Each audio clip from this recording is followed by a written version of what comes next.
The future can seem like a scary place sometimes, especially now that things seem to be a little bit out of our control. If you want to hear about the future of work and the future of education and how a gap year can actually set you up for success, stick around for this conversation with Karena DeSouza from Tilt the Future.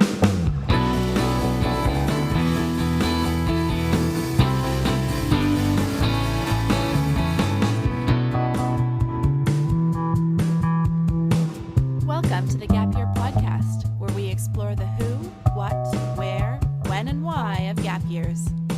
It's real people sharing their stories, ideas, and experts diving deep into how you can make the right decisions in order to have a meaningful gap year. This is the place to be no matter where you are on your gap year journey. I'm Michelle Dittmer, your resident gap year expert. Let's jump right in.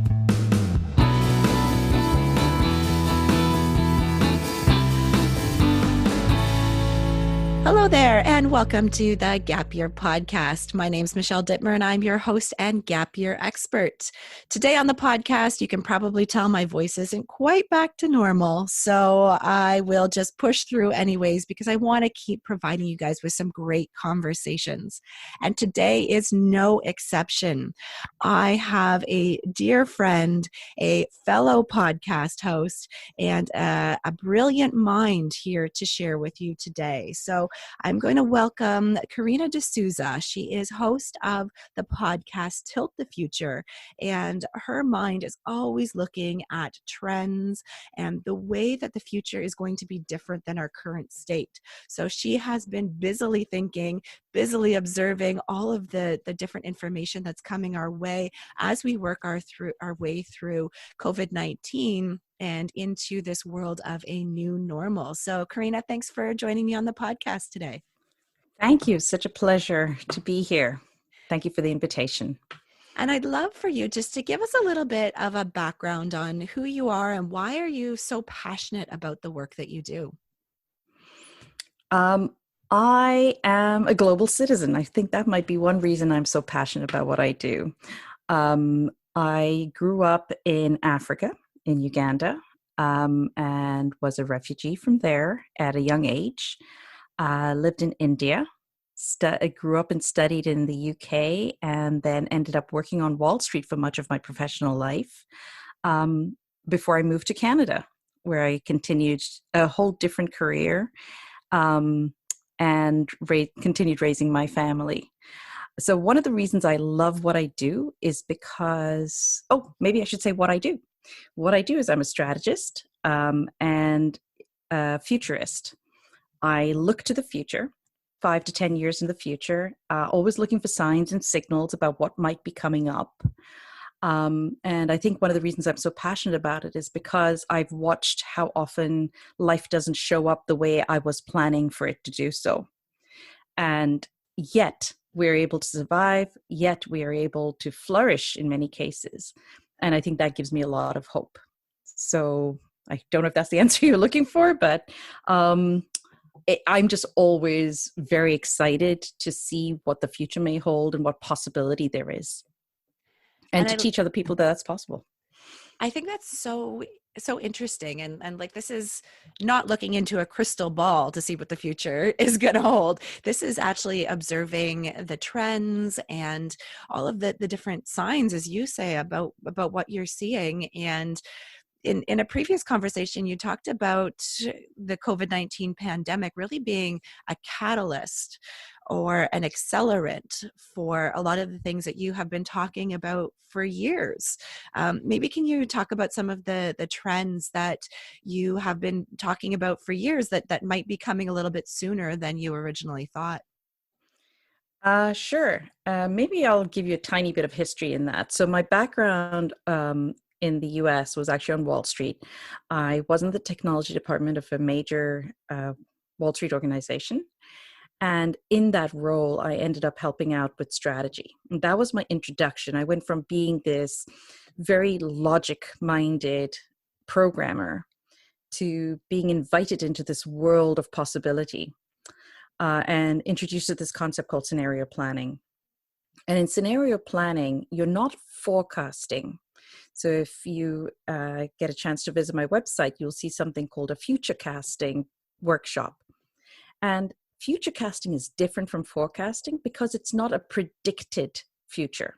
It's an invitation to imagine what could be, positive and negative, and everything in between. So it's a way to play. It's almost like Sim, when the game Sim, The Sims, you kind of, yeah. you create your own world. If you, all these games that exist out there, you put your house where you want your house to be, you use whatever transportation you choose in whatever technology exists because it's something you've imagined. The beauty of a future casting world is that there will never be a wrong answer. Not everything will happen, and some of it will. And I think that is where you asked about, where I get my energy and my positivity about all this. That's where it comes from. It's this idea that I don't have to be completely right. And having grown up in a very STEM-oriented background, math and statistics being my main subjects, I was always used to right and wrong. And this was the first time that whole universe opened up for me.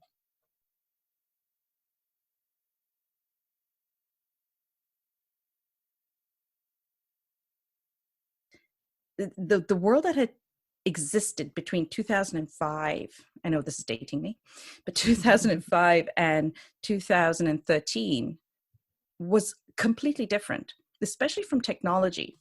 And one of the things that happened was I was advising my children on their careers from a very traditional perspective. The things that had worked for me, the things that had worked for my siblings was the advice that I was offering my children. But as I started moving myself back into a world of strategy, I began to see that technology had leapfrogged so many careers, and that most of the careers that I was planning on moving or recommending to my children were not going to be a lifetime of security, which is what the intention was. So something like accounting, law, even medicine. I began to see the influence of technology in these fields. And so that actually led me from, I was basically focused on the future of money at the time, to start looking at the future of work. So this is going back to 2014, 2015, when I started this discussion or this research. And it came, as you can see, just purely selfishly. I wanted to help my own kids. And it started off understanding that technology was going to significantly change the way careers were going to be impacted. But very quickly, I began to realize that this is going to expand, and it was going to be a sea change. We were entering an era of an economic, social, political change driven by this new technology or this new advancement in technology. But it's going to be so dramatic. It's not purely the difference between moving from a manual typewriter to an electrical typewriter. Sorry, say that again. From a manual typewriter to an electric typewriter. It's the difference from moving from the agricultural era to the industrial era. So that's what I started doing and started looking into. And so from that perspective, going back to the conversation that I think I'd put on the COVID, the challenge that you'd posted a couple of weeks ago, I think that what this crisis has done is actually fast forward all those changes. We're having to deal with them in the space of weeks, as opposed to it gradually seeping into our lives over the period of 2 or 5 years. That's why I'm calling it an accelerant. I think it's so fascinating. Like, some of the language that you are talking here just really resonates with me. Like this idea of the horizon and looking at a very short timeline or a very short runway versus a long runway. I think especially in this time where we're all in a little bit of a state of panic or uncertainty, we default to looking at, like, okay, what do I need to survive? What is the next decision I need to make in order to be okay? And that's a very natural human condition, because when we were being chased by lions and living in caves, that's what we needed to do to survive, is what is the very next step for me? Mm-hmm. And looking at how this is going to change the world, and looking at the longer runway, that longer horizon, and seeing beyond what just that next step is going to be, is a different way of approaching all of the uncertainty that's happening right now. And I know a lot of families are looking at, okay, well, what is my kid going to do next year?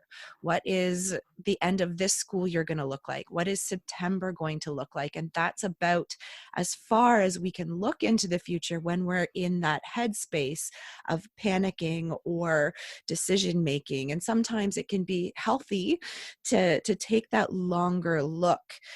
So do you have any suggestions to help people move beyond what's happening right now to look at a larger picture? Is there anything that you can suggest, or any little thought nuggets that might get people curious about a bigger picture vision for what's going on right now? There are a couple of ideas. One is going to sound really simple, but I think one of the first questions you should always ask yourself is, how long do I think I'm going to live? And that might sound pretty profound when you're 15 years old or 18 years old. But in reality, our lifespan has just expanded. So there's a good chance that a young person today is going to live to the age of 100, probably even longer. Most of us are probably going to reach that, like a 90-year-old to a 100-year-old time span. So in that context, what is 1 year? And I ask you in that way because time is this really interesting construct. On one hand, we feel we have to keep up with everybody else, but in the grander scheme of things, time is really expandable. And if it takes us 5 years to do a degree, or it takes us 8 years to do a degree, in the end, it's what have you learned in that time period that decides how productive you're going to be 20 years from now. So am I making sense? To me, in my head, it makes a ton of sense. So Definitely. It might not be completely clear with everybody else. But to me, I think that was one of the, I find time very freeing, because when you look at the same 24 hours and you think of how you can spin your wheels and not get anywhere, and sometimes you can just take a 10-minute walk, clear your head, and come back and pound out what you needed to get done in the space of 30 minutes. I think that's beginning to explain to you what I'm talking about. Sometimes we use time as a clock without understanding the value of time. So from that perspective, one of the tools that I often ask people that I work with to use is this little family calendar. It's really simple. And if anyone is interested in getting a layout of it, just email me. I'll give you my contact at the end of this podcast. But in essence, what it is, I ask people to sit down and say, okay, for each of my children, for myself, for my siblings, you write down all the people in your community that matter to you, their age, and where you think they're going to be in their lives physically, in terms of major deliverables in their lives over the next 3 years. And then you start working on a 3-year gap after that. So let's say we go 2020, 2021, 2022, 2025, 2028, 2030, 2035, 2040. And you actually work this way out until you're about, say, 80 years old. And it's really interesting to see how we make decisions today, imagining what we're going to be at the age of 30, imagining where we're going to be at the age of 30. And when you map them all together, you realize that there are decisions you can make today that are going to significantly impact your life many years from now that could be different from ones if you're only looking at what's going to happen in the next year. And so you use the phrase long runway, and I love that. I use time horizon, but I like the long runway concept, because it's exactly that. You're setting your sights further out. And the value of doing that is, it's like a game, right?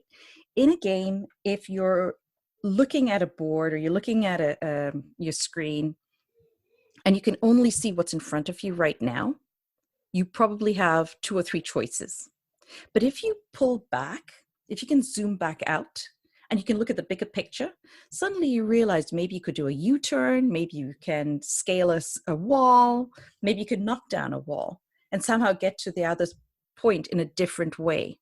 And that is the value of having this long-term and short-term discussion with yourself all the time. So I think that tool, as simple as it sounds, is something that really puts in perspective what you need to get done when. And the other reason I find it really valuable is as individuals, and I think it comes out of being in the industrial era, we tend to think in terms of our professional life distinct from our personal life. So when I first came into doing the future of work, one of my primary interests was the leadership for women. I came out of a generation where it was really tough for women to move ahead, especially once they started having a family. And you almost had to make a choice as to whether you wanted to raise your family or do well in your career. And I think that if I had recognized what I could have done earlier, if I had a map like this, a time map, there are things that I could actually have done professionally that would have bought me more credits, if you like, of moving ahead in my career, whilst I've also focused on having my family.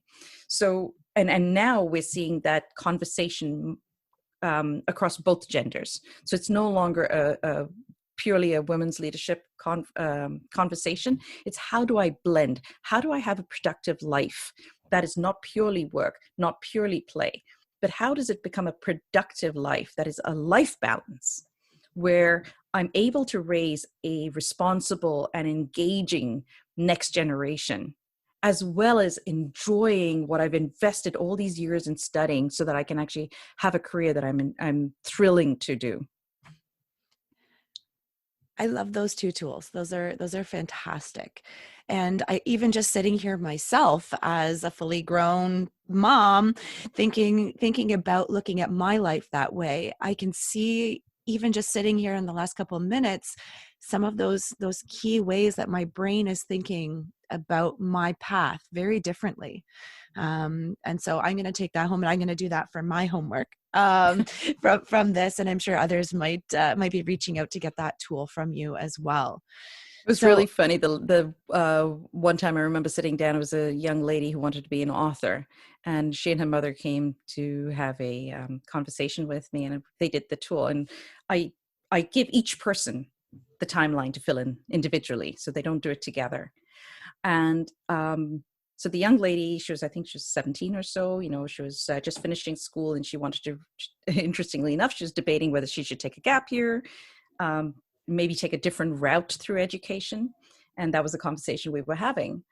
So hers was, she would probably take some time out. She'd author a book. She'd then go ahead and have this wonderful life, live in New York, all these different components. And when we get to the 10 to 15 year timeline, she was, I think, in Europe, enjoying a wonderful life, had her own penthouse. And then her mom brought in her timeline, and her timeline was, I'm going to retire early so that I can help my daughter raise her family. And the two of them looked at each other, and the daughter said, I'm not planning on having kids. So that just goes to show how, even under one roof, you can have very different expectations of ourselves and of the people around us.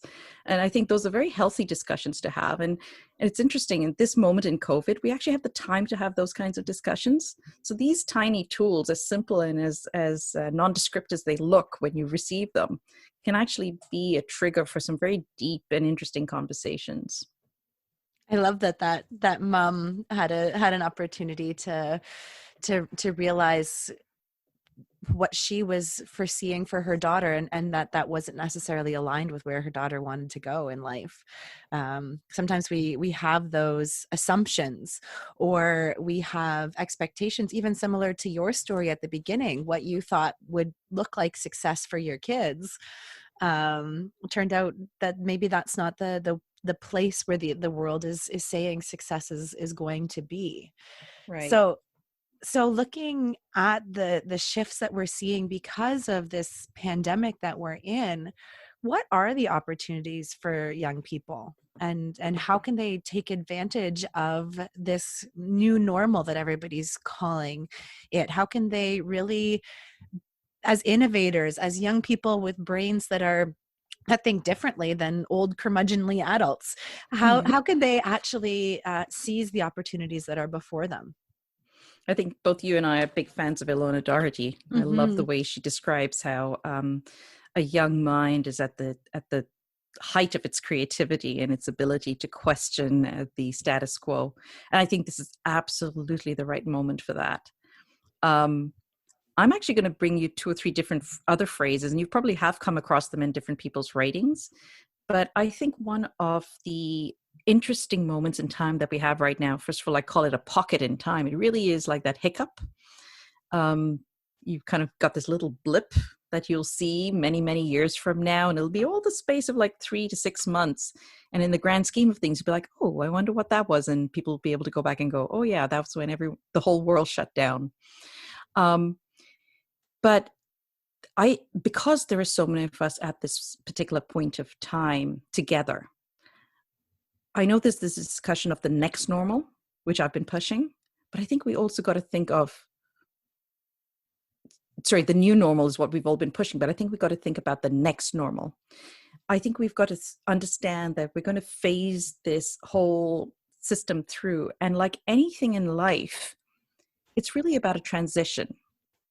So let's take something as simple as you go away on a week's vacation. When you come back, there is a transition of at least a day where your mind moves from still being in vacation mode to being back at your desk or back at school, whichever it is. That little section of time is your next normal. And then you come into your new normal. So this is actually something that we go through all the time. We're thinking of it differently right now because it's a very specific and very different moment. But if you step back, it is something that is within your wheelhouse. It's something that you do regularly. Just right now, it's happening all over in all areas of your life. And that's why it feels so tremendously, for some people to be unmanageable. For others, it feels like they're excited because that's their personality type. Um, so for a young person right now, uh, I would actually look at it like the space race. There are a ton of opportunities out there. There are a ton of problems for a start that have to be solved. Uh, you may actually look at the next 5 years, and I have kids who are in that range, right? So this is not a philosophical discussion for me. This is very much my dinner table conversation. I have kids who are basically looking at the life they thought they were going to have the next 5 years, and it's upended in many ways. But our discussion is more about, all right, but right now there are problems that need to be solved. So how do we solve them? And so, you and I you were having this discussion about the short runway and the long runway, and people thinking about how do I get through September? We do need that conversation, because as much as you can dream about what the future may hold, you need to be able to do something today. And for the doing something today, it's look at the problems or the gaps that exist and put your shoulder to that. Try and solve for that problem, because that will give you material about yourself. It'll tell you what you enjoy, what you do not enjoy. It'll tell you how much need there is in this particular area. So let's just say, for instance, you might have been looking to be a travel agent. And that was, you were developing fantastic extreme sports events, packages for a niche market. Well, that world is not going to exist for at least another 2 or 3 years. What do you do in the interim? How do you take that same set of skills and pivot them and use them to solve some of the problems that exist right now? So that's the kind of thinking that you want to use. It's almost like being in a world war situation where it isn't life as normal. It isn't life as we'd like it to be, but we have a situation. We've got to solve for that situation right now. So everyone participates in solving for that situation. Understanding that you're going to take away from that key skills, primarily EQ skills, that are going to serve you very well. So one of the questions you'd ask me is, how does this pandemic accelerate the future of work? The future of work we knew was going to be very technical. We were going to have a lot of automation. We're going to have a lot of robotics. We're going to have a lot of AI. There was this blend of algorithms helping shape how our thinking would, shaping our thinking, and in essence, helping us run our lives. I think one of the beauties of the pandemic is we're seeing that now as an enabling technology. I think in the past, there was a slight resistance to being able to step into using robots, step into using AI algorithms. Now we're able to see where they're helpful and where they hurt. And obviously, as a community, we're more likely to gravitate towards them in the helpful stage. So for instance, we're using robots to disinfect huge parts of hospitals, and probably will move those robots into disinfecting schools as we start opening up schools again. So there are those opportunities now. We're seeing where we can leverage the robots positively and not put ourselves at risk. And similarly with AI, where there are some AI algorithms which are bubbling up uses of existing medications that would obviously never develop for COVID, because COVID didn't exist at the moment, but they're looking at the symptoms that they support, or that they relieve, or the underlying conditions, and they trying them out. They're trialing them as something that can help in the COVID battle. So all these are positive uses of technology, and I think as a community, as a global, as a world, we begin to see the value in that. So in that world, we were going to be relying less and less on our IQ skills, the ability to open up a book and remember, who the presidents were, or who the prime ministers were. Stages of mitosis. Yeah, there's exactly. My biology background coming in.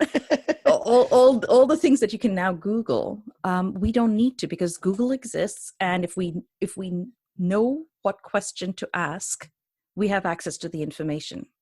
So what becomes valuable is knowing what question to ask. And that actually bounces into the realm of EQ skills. So the EQ skills are everything from being able to have empathy and understanding that someone is in hurt and you're willing to step out there and help them. The ability to think creatively and imagine different solutions to something. The ability to see a hole or an opportunity, a possible collision. You're reading a book on one subject one day and you're watching a television show with some other event, and you suddenly think, oh my gosh, what if we could take that situation or that technology from this world and try it out to solve the problem in that world? These are the EQ skills. And these were the skills that were going to be were going to be valued over the next 20 years. And suddenly, this crisis has made that much more evident. So there will be parents who will be worrying about whether their kids are learning what they're supposed to learn in these couple of months. But I'd actually argue that the fact that they're learning to cook their own meals, open a fridge and create a recipe based on what is in there, is more valuable in the 20-year horizon for this person than being able to answer the 5 questions that are on the Zoom chat that day. Because that is actually talking about how they're blending the different parts of their world. They're pulling from different facets of what's going on around them. They're stepping into supporting their family because their parents are busy doing their own work. And they're filling their own time. They're not being bored. They're becoming creative. They're becoming better communicators. They're negotiating with their parents, all right? Like, how do I do no, I don't want to do the dishes today. I'll trade doing the dishes for vacuuming day after tomorrow. So all these are skills, but they actually fall in the realm of EQ skills.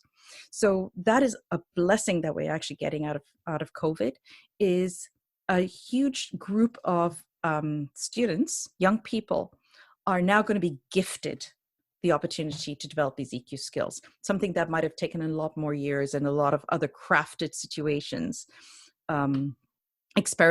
Experiential learning was something that, people were talking about in order to help them develop these skills. Now they're doing it just based on life. And I love that because those are the skills that the high school curriculum, quote unquote curriculum, doesn't teach and doesn't measure and doesn't leverage, because it's a very difficult thing to measure. It's a very difficult thing to put a letter grade to. How empathetic are you? Are you an A level empath or a B? And so this opportunity is such a great space to, like you said, develop those skills and foster the connection between what they know, all of the knowledge they have, with the creative applications of that knowledge, and being able to test things out in a pretty safe environment where they can form new ways of knowing, new ways of behaving, new ways of feeling, and new ways of interacting with each other. And I love it so much, because it is an analog to the whole gap year experience.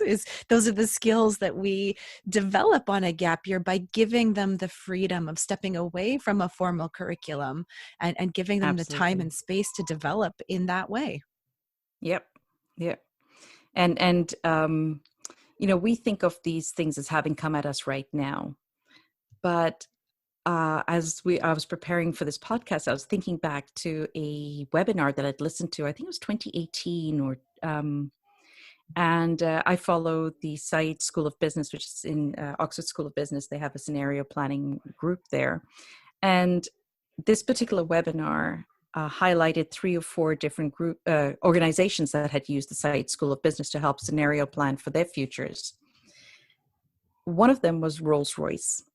And I think it was around 2016. I may have my dates wrong, but around 2016, they were in a position where they might actually have had to close. So Rolls-Royce did a scenario planning session with the Said School of Business. And it helped them get over this hump. And, as you know, they're still in business right now. But what struck me out of that webinar, which I listened to so many years ago, was a comment in the Q&A section right towards the end, where they were discussing with the participants of the various from the various organizations. And this gentleman from Rolls-Royce said that one of the things that he found stunning was that the developments that the Rolls-Royce strategy group thought might happen in the year 2035 had already happened. Remember, they'd done this session in 2016. They were already beginning to see it in 2018. So these are things that people at the cutting edge of their industry had imagined might not happen for another 10 to 15 years, were already coming into being within 5 years, within 3 years of them having done this session. And a lot of them were around automation of cars.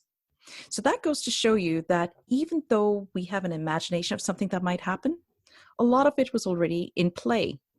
One of the reasons why so many people were able to switch so quickly to Zoom was because people like you and me had been using Zoom for years. And we understood how lightweight it was, what the ability was for it. So there was enough of a critical mass there that already participated in this. You and I have been having discussions about the future of education. And a lot of the way education might be 5 years from now, we had actually been talking about in November, might not be that way. This was November of last year. So all this has done is accelerate those conversations that were already in play. So for someone who wasn't watching those particular set of signals, they might be thinking, oh my gosh, the world is completely 180'd and I don't recognize it. But for other people who were in that circle, they're just seeing it as, all right, so now we're able to try out these ideas that we had.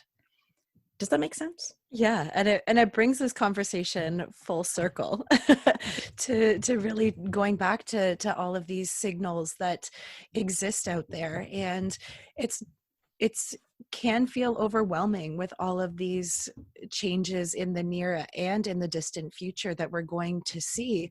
But I think our young people are so well poised to embrace those changes and to step into a different way of life with optimism and with hope and with an opportunity to do it differently. And that's one of the slogans that we use at the Canadian Gap Year Association is do it differently.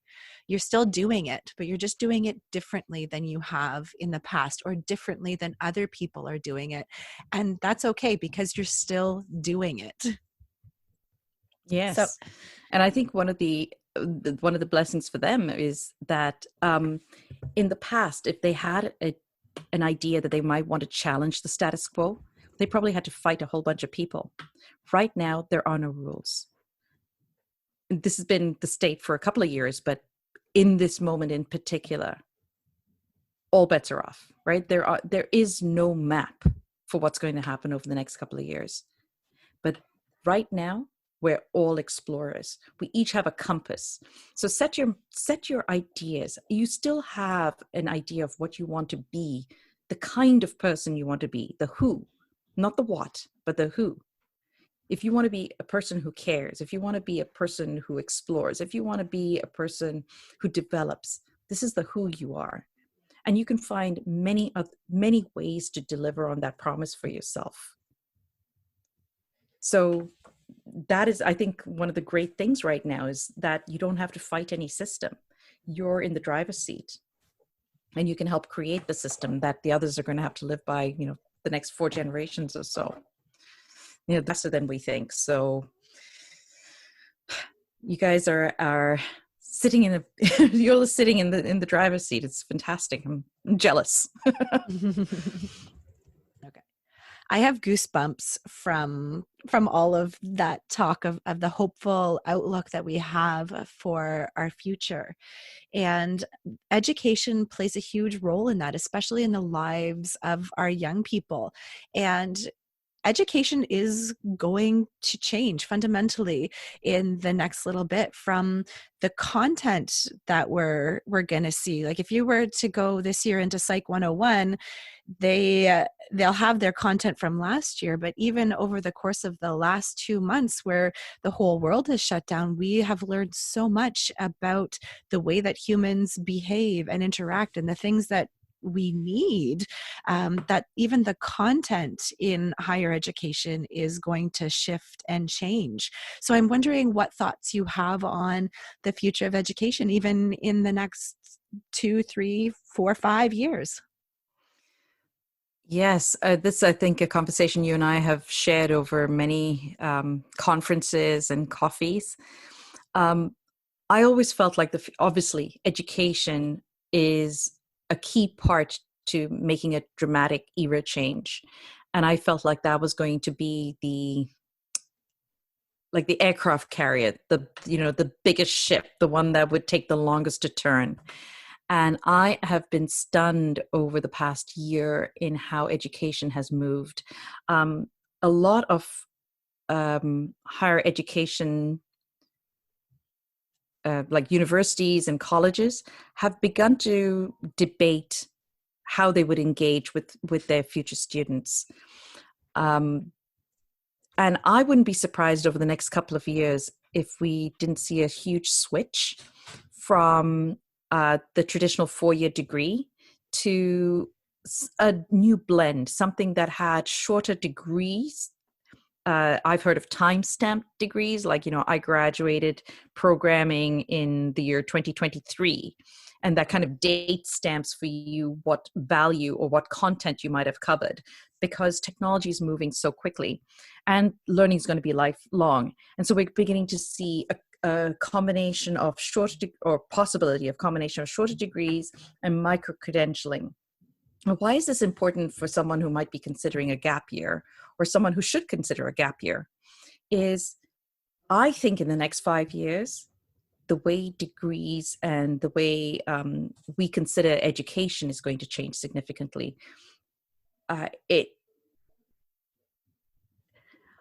So I would worry less about which university you get into and worry more about how you learn, how you go about learning how to learn, because these are the valuable skills you're going to be able to take away. And you may not need to do that sitting in a chair in a specific lecture theater. You might be able to do some of that, as you've now experienced, sitting in a Zoom class, engaging with projects like actual live projects, trying to figure out COVID cases. And so I think we're going to see a lot more blend towards experiential learning.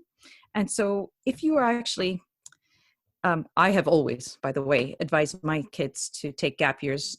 In my case, none of them listened to me, but I actually do believe that the confidence you gain as you mature in this specific time gap in your life helps you incredibly. I mean, if you want to think about the time value of the money value of time, you could actually spend 7 years doing a degree where you're paying like $1,000 for each different unit that you're testing to say, maybe today I'd like marketing, but tomorrow I might like statistics. And you're testing things out that way, and you graduate in 7 years. Or maybe you take a gap year and discover a little bit more about yourself and go in and do a 4-year degree straight off the bat. Or maybe by the time you get in there, they're actually now a blended degree, but you know more about yourself, and you're able to cherry pick the components that are important to you. So I think this year particularly, and I'm not making a play for one or the other, but I wouldn't be surprised if we see gap years getting a lot more traction in a lot of areas, because there is so much that we do not know.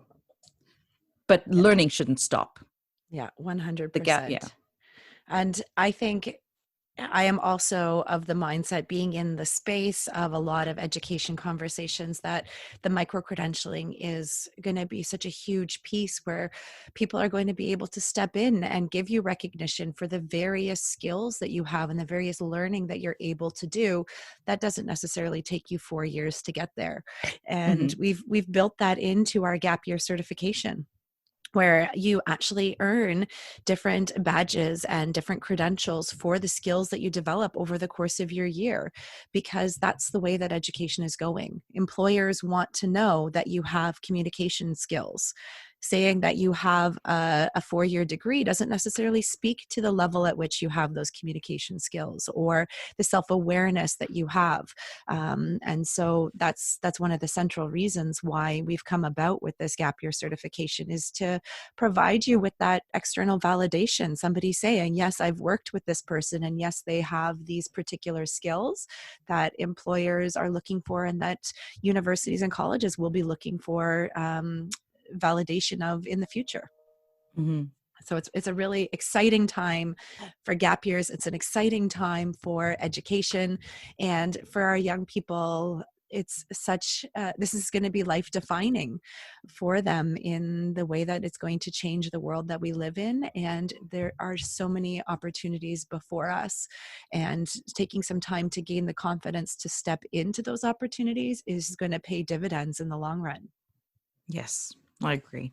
And I really enjoyed seeing that you were putting the micro-credentials into your gap year program. Yeah, it's such an important thing for our young people to get that recognition for the learning that's happening in a really meaningful way, but a non-traditional way, where your bum's not in a lecture hall, but you are taking away so many incredible skills and learnings and knowledge that you can apply to other things in your life. So, and I think Karena, yes. No, go ahead. Now, I was also going to say that one of the cool things about a gap year, any transition from high school into post-secondary life was going to be a life change, right? It's a time when you're cleaving from a group that you've been with probably around 12 years, from the time you were a kid. That is significant. And we're kind of experiencing that right now with this COVID crisis, this separation from being part of our group. And traditionally, that would have been the biggest resistance to a gap year, is this fact that I'm not hanging out with my friends. And I think that the gap year, the way you've set it up with the micro-credentialing and the ability to be with other people, it is a stepping stone towards understanding what a more traditional adult life would have been, which is where you're now in and out of different job groups, working with other people. But it's that transition point, and the micro-credentialing is crucial because it gives you something tangible that you can actually point at on a regular basis to show progress at a time when you may feel like you're drifting. So I think that's pretty cool. Yeah, I'm so excited for all of these gappers to be involved in that program this year, and to be a space for them to come together, to access resources, to speak with experts in different fields, and to have some milestones that they can work towards, and some really incredible projects that they can take on under the guidance of some extremely passionate people. So I'm really excited for that to come to fruition, and to see so many people making this choice this year as a positive way to reclaim some of their power, to give themselves some time and some space, and to give post-secondary some time and space to sort itself out, so that everybody has a more positive experience moving forward.